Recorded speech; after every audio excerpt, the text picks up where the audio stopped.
Next, we can talk about some cranial nerves. We have a couple that we need to be able to distinguish. So think about where these tracks might be going out to in order to identify them. So the optic nerve, you'll find this optic chiasm here in the middle. So this optic chiasm is going to branch into two optic nerves that will go out to the eyeballs. All right. And so these would have long tracks going out via the optic tract out to the optic region. And then the optic nerve itself, you can kind of just say as one of these tracks coming off of the optic chiasm. So the chiasm is where these tracks meet together. Okay. And then we have the olfactory bulbs, which are going to be right. So think about when you're breathing through your nose, right at like the top of your nose. You can't really feel it necessarily, but right where it be behind your eyes is kind of where it's going up, right underneath your brain. This is going to be the fastest reacting sensory perception that you have, because it is the closest one to your brain from sensory reception to end action for reception, or perception, I should say. And so this olfactory tract will be the actual long fibers, and the olfactory bulb itself will be a condensed area for reception of that sensory information. Then we have the cerebrum. So your cerebrum will be divided up into a couple different areas. So this is your cerebral hemisphere, your cerebrum. The frontal area is going to be focused with decision making. This is your frontal lobe. You'll have right behind that your precentral gyri, or gyrus. So this is, again, one of the ridges, the outside, so not one of the indentations, the grooves. So this is a gyrus. It'll be on the outside here, precentral. And then we have the central sulci. So this is an actual groove on the inside here. And then you have the postcentral gyrus. Okay, so this postcentral gyrus is the primary somatosensory cortex, and the precentral gyrus is the primary motor cortex. So this will be different regions for carrying out motor control. This will be different regions that end up receiving perception of sensory information. In between those is the central sulcus. Okay, so I wouldn't ever give you just a plain brain and tell you, hey, what's this region? It'll be more color-coded like this, or using lab models. And so just get the regions down via some different colors, be able to block those out. Like, oh, the temporal lobe is on the lateral side of each part of the brain, okay? The frontal lobe is on the front. The occipital lobe is in the back above the cerebellum. So just kind of get some spatial awareness down when it comes to those. Occipital lobe will be associated with visual reception. Parietal lobe will be associated with more personality. Temporal lobe will be associated with more hearing, perceptions and taste as well. Frontal lobe, taste, a lot of different perception kind of overlapping in these different areas as well. But in general, just be able to identify where they are. When it comes to lecture, we'll talk about what you need to know specifically when it comes to their functions more so.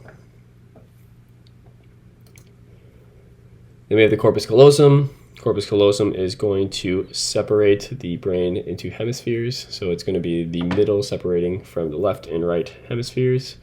Separating this or separating it will lead to a lot of issues communicating different parts of the brain together. So it connects the different hemispheres. It's the only area where axons travel through to connect different areas from one side to the other. So it's an essential part to be able to identify. And you can always think of the corpus callosum as just above your diencephalon. So this will be the region underneath here. So you can kind of see that here as well. This would be your corpus callosum. Now you can kind of see the diencephalon here consisting of your thalamus, your hypothalamus, and the pituitary gland underneath that. So it kind of goes in order here. Thalamus, hypothalamus being below hypothalamus. We also have an epithalamus. Don't need to know it here though. And so your thalamus is going to be associated with bringing all sensory information as a hub. So all sensory information will go through the thalamus and then bounce that out to its certain region that it needs to for perception.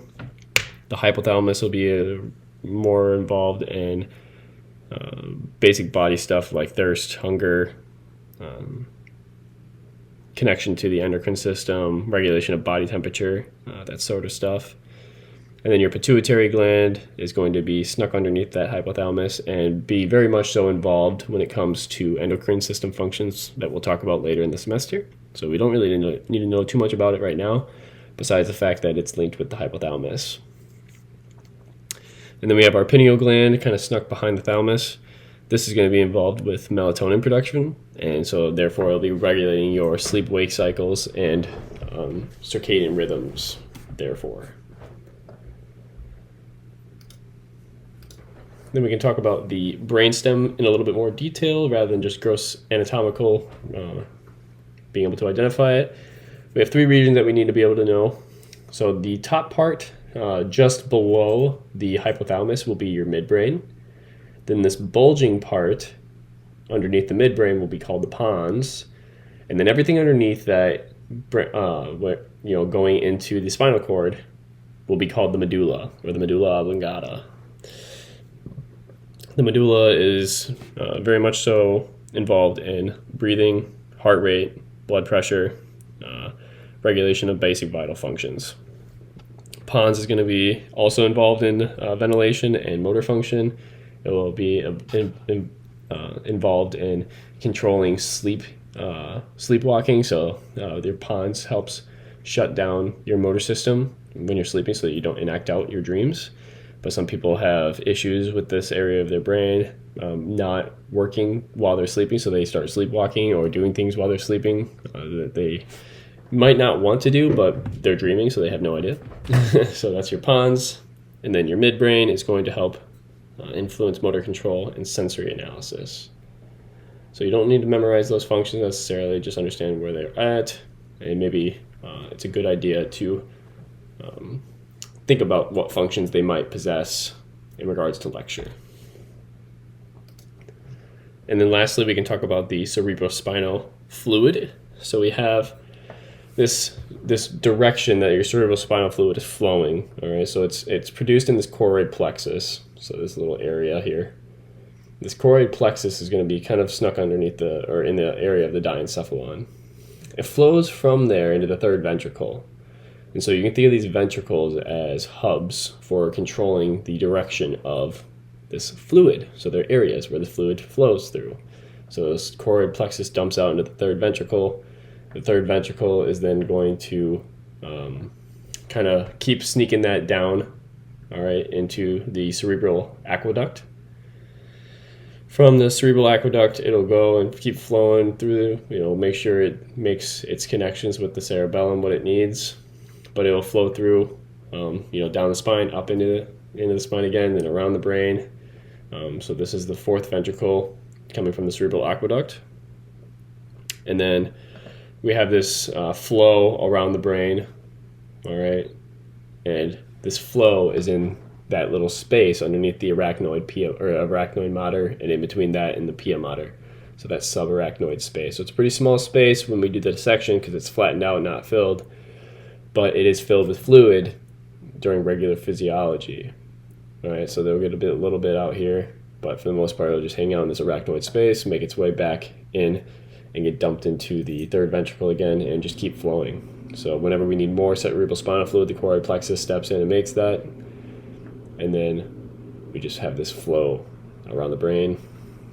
From the choroid plexus, once again, it goes through the cerebral aqueduct into the fourth ventricle. Make sure it lubricates that cerebellum with nutrients that it needs, makes its way back, and then it flows down the spinal cord, up the spinal cord, and around the brain through the subarachnoid space. So that does it for this week's lab.